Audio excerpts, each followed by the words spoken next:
The Anthony Cumia Show, the big, fat, bloated, 3-hour, needs Ozempic, obese version of the Anthony Cumia Show.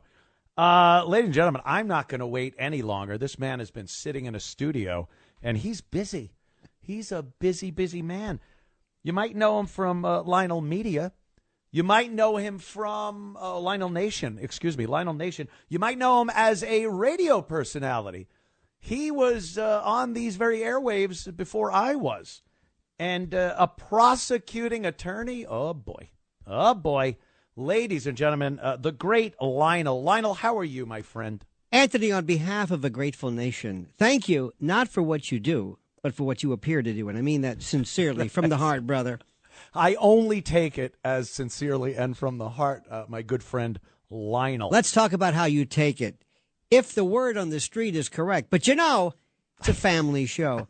It is. We're back on FCC-regulated airwaves. And you, by the way, seamlessly have not used any of this coprolalic concupiscent doggerel. Uh-oh. I think they just dumped out of that, Lionel. I think our guys thought they were curses. Yes.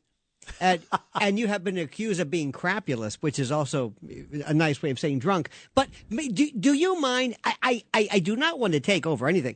What you said about mental illness and the institutions, dear God, tonight I have a video dropping on that very subject, sir. You do. And you are after my heart regarding this because I know a little bit about that.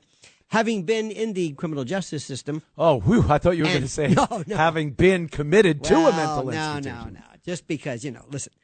But you are so correct. And when you say that, you, of course, will come across as some kind of a right-wing, heartless bastard. You cold Which is what I am, Lionel. True. But I don't want to come across as that. I didn't say you weren't. I'm saying right. I'm just saying. But, years ago, in the 1950s, somebody had this idea that said, let's deinstitutionalize mental illness, mental facilities, psych wards, because they're horrible. Because people are treated and it's true. It was. There was the Willowbrook, and did you know the word bedlam that we use? There's bedlam comes from the... Like pandemonium. Correct. Very good. Cumia for the save. Thank you. The hospital in London was Bethlehem, St. Bethlehem or something. And they, in that Cockney, kind of a Dick Van Dyke bad Cockney, would say Bedlam, and hence the name for that. So in the 1950s, they said, let's deinstitutionalize. And then John Kennedy said, we're going to give you folks all kinds of money. And they said, great. So local governments shut their programs down because they took them off the books. They could spend the money elsewhere. Washington reneged on the deal, and all of these people were just walking around, abandoned. Around. With less brains than JFK had after that fateful day in November. Wow. It really has been kind of this buildup over the course of the years. People knew, look, asylums were horrible places. We saw this. We knew about it. But nothing was really done. I kind of blame Geraldo Rivera. He went to Willowbrook Mental Institution back in the 70s and did this expose, which showed just horrific conditions that these people were under. But we didn't want that to mean, okay, release the hounds, let them out on the street, release the Kraken. No. We wanted something else that was a little more humane, but not having them pushing you onto the train tracks on the subway platform. It's funny you say that. Now, there's another aspect to this which nobody wants to talk about. There are people, let me ask you this question. If somebody, let's say we have a Vietnam veteran who is suffering from PTSD, the likes of which we can't even explain, and during the course of some episode, or somebody who is actually psychotic, who actually is not here, thinks he's under attack and does something, does not recall it, much like, dare I say, MK Ultra years ago, in the case of perhaps of John Lennon and Sirhan and Jack Ruby, but I digress, because I don't want to get you too far into that. But if somebody did not know what they were doing, let's say they were sleepwalking, do you think they should be held to criminal responsibility if they honestly didn't know what they were doing? That has always intrigued me because I've heard these laws that say that in some cases people are not held responsible for that. The problem is, Lionel, and having been in the court system and and having been insane as a lawyer, you would know these then get used by defendants to try to get out of whatever they're doing. Wrong. Very rarely. Wait. Wrong on my own show. You are wrong, sir. Very rarely, very effective. Let me give you an example. In the United States, we have something called the McNaughton Rule. And it's spelled M''Nag. It's like and somehow we got McNaughton out of that. And what it does is it basically means that if you are dispossessed of the ability to appreciate the difference between right and wrong, you are theoretically NGRI, not guilty by reason of insanity. You are acquitted. You go to the funny forum, and then you are released once you are quote cured. Now, Anthony Cumia, let's say you're standing on a subway platform and you are having a psychotic episode and you hear in your voice, somebody says, push her. And you say, I don't want to. Push her, you miserable scum. And you do. Oh, now, you knew right from wrong, but you said, but I was told to do it. The McNaughton Rule doesn't apply. It doesn't make any sense. It's now, when you see this poor woman ground to death under the wheels of the 6 train, you don't give a rat's ass about this guy's, whether he appreciated. You remember the case of John Hinckley? Oh, of course. Yeah. John Hinckley, who, of course, those individuals in the city of New York still refer to David Hinckley, who was the radio writer for the Daily News. And this poor guy, David Hinckley, has always been associated with killing or trying to kill President Reagan. We also get John mixed Hinckley. up with Mark David Chapman, who killed John Lennon.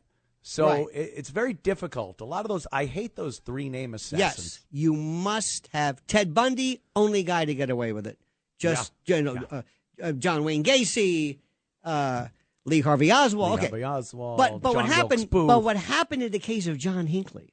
Who, by the way, listen to this. Remember that George Herbert Walker Bush, I believe, was breakfasting with one of his relatives prior to that assassination attempt. But I digress. On Reagan? Oh yeah, but I digress. I don't want to send you down. And now, wait a minute.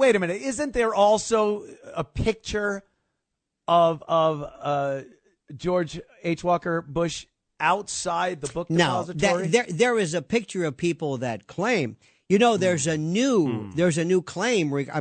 I love this site. Please, I'm buzzing around every subject. I'm not normally like this, but you brought it up. I know. Have you heard Representative Luna? Tick, who is now suggesting that they have a video or something of Lee Harvey Oswald standing outside next to the limousine. So okay, fine, that's terrific. But I digress. Really? John Hinckley was found not guilty. Remember, he wanted to shoot Reagan supposedly to impress Jodie Foster. Because in the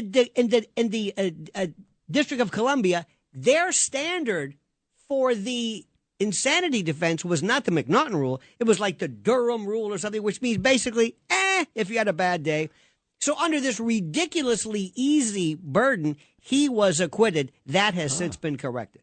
Well, you would think that wouldn't happen now, especially with the president of the United States. You couldn't see someone taking a pot shot at maybe now, because they really don't care. But a it lot doesn't. Of people don't care. But it seemed you'd have a hard time trying to do the insane defense. Yes, and the reason why is very simply this: the key is, ladies and gentlemen of the jury, did he know right from wrong? Mr. Cumia, let's say you're the defendant. Mr. Cumia, you're taking the stand, which proves that you're insane. When you ran away from the police, why did you run away? Because it was wrong. That's why. Yes, so I've heard that many times. There goes.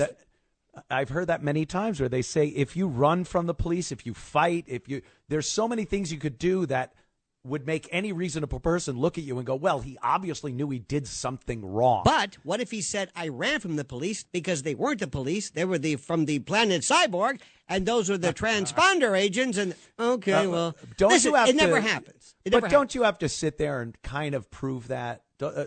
Doesn't your lawyer have to come up with a lot of psychologists and psychiatrists that could say, yes, this guy is crazy? Yep, absolutely. You have to do it. And here we go for another one. Here's another interesting aspect. Years ago in the state of Florida, where I was originally born, not Florida, that's where you visit. This is Florida. This is like, like Okeechobee. And there was a fellow named Billy Ferry who walked into a Winn-Dixie with a gallon of gasoline, doused these poor checkout girls, lit them aflame, ran out, and their skin liquefied. Wow. This guy was, if you went to Central Casting, Anthony, and I said, give me the craziest Robin Williams meets whatever with the hair, you couldn't have come near him. He was wild. He was like, open the pot door, Mom, and he was just sit down. So there was a case. So the defense lawyer said, this is going to be the easiest. NGRI, not guilty by reason of insanity, because the guy's out of his tree. The prosecution said, excuse me, Your Honor, we'd like to mandate that he takes his medication. Wait a minute. What? Slow him down. Anthony, they gave this guy, whatever this stuff was, they gave him the best haircut, Vidal Sassoon, a beautiful suit. He sat there. He looked like your insurance agent. Of course, he's mumbling something about the planet Cyborg. So the issue is this. Can I kill your defense by having you take medication that makes you look normal? And then the paranoid schizophrenic says, I'm not going to take that stuff. You're trying to kill me. You see where it's a fascinating subject. Yeah, but nobody cares. too many people get off the hook using stupid things. No, they don't. But if you want to believe that, you go ahead. It's my show, my news, my fake news. I'll believe, and I'll cry if I want to. I think Leslie Gore said it best. More rewards, more savings. With American Express Business Gold, earn up to $395 back in annual statement credits on eligible purchases at select shipping, food delivery, and retail subscription merchants. Enjoy the benefits of membership with the Amex Business Gold Card. Terms apply. Learn more at americanexpress.com/business-gold. Amex Business Gold Card. Built for business by American Express. I saw a post of yours recently, and you were talking about this big scandal with the messaging from our Secretary of Defense and the fact that a journalist was attached to the text, and you didn't seem to think it was that big a deal. It wasn't. Now, I'm from that school of thought myself, Lionel. I see this as, all right, not the best thing, but an error was made by a guy who's pretty new to this whole thing. It doesn't mean he's incompetent. It didn't kill any of our soldiers, and they'll be double sure to make sure it doesn't happen again. What was your take on this? Because I thought you might have been a little more miffed than you were. No, I said from the beginning. First, listen, I love my country and I love my fellow compatriots or patriots. But Anthony, if you can't fit the story on a bumper sticker, you're wasting your time. If I'm talking about signal and forget it. But here's the story. Ladies and gentlemen, in the prior administration, a man named Biden, they found cocaine in the White House. He was caught basically selling his office to every country in the world. They didn't mind that. His son was a degenerate syphilitic pond scum selling. No problem with that. The Obamas got a dead guy at their place in Martha's Vineyard in 3 feet of water. No problem with that. It goes on and on. And President Trump was beautiful because he said, I don't know. I don't care. And I don't care. He said, I'm busy. Yeah. And he just ignored it. The same way we ignored this doddering coot, this senescent wizened freak and his phony doctor. Nobody cared about that. And I wish Trump would say, the hell with it. And also, Anthony, who cares what John Cusack says? Who gives a rat's arse? Well, I try to show that there are people out there that are saying some ridiculously stupid things, mister. Well, what I like to do is I like to go with the if I were to meet him, I say, Cusack, come here. You know what? You were correct. It takes a lot of balls for you to say that. Because let me tell you something. There was no better president than the guy before us. You know it and I know it. And then have him say, now, wait a minute. Hold it. No. You name one thing that man did wrong. One thing. And they go, what are you talking about? You think they'd stick to the company line? You out-left the left. And they'll look at you like, look, pal, you're Joe Biden. Joe Biden was the greatest man ever. He brought honor and dignity, and have the left guy, the lefty, look at you like you're out of your mind. But they did believe that right up until they were told don't believe that. Right when the debate happened and it fell apart and Kamala Harris gets anointed as the candidate, then they were all like, yeah, well, we all saw it, but we weren't sure. Meanwhile, we were sure when he was campaigning from his basement in Delaware. Right. So I think you can only talk to them in lies. You can only talk to them when their lie is agreeing with your lie. They are so. How do I say this? There was a time, Anthony. Maybe you recall this when people were. Do I have to break, or are you scratching yourself? No, No. I'm looking at my dear friend, Mr. I thought you could see me for a second. I was like, oh, my God. That's embarrassing. I thought you were going, like, cut. Cut. We got a couple of minutes. No, it's okay. But Anthony, do you know what we went through before? There was a time in this country when to be left. When I was a kid, the liberal left was, no war and civil rights and yay and women and yay. Right. And it made sense. And the Republicans like, they're like country club people and boring. And they did nothing for me. Barry Goldwater. I didn't understand it. There was a kind of a marginal line between the two. Now, I don't know what it was. I don't know when it happened. I don't know. It started right at the time of Trump, when they said we want to have unisex bathrooms. That's when it started. I'm saying, that was the whole thing? Why this push? And that was the thread on your sweater that you pulled, and it all just fell apart. That was the tripwire. I don't know why, but that was, and it all went downhill after that. Do you see Trump as being as good as his fans say he is, or as bad as his detractors say he is? How do you see Trump and what he's done? Because I know you don't look at anything at face value and just go, no. oh, that's what it is. What do you think about the job he's doing? In closing, Lionel. I think he is excellent. He is like watching the Beatles.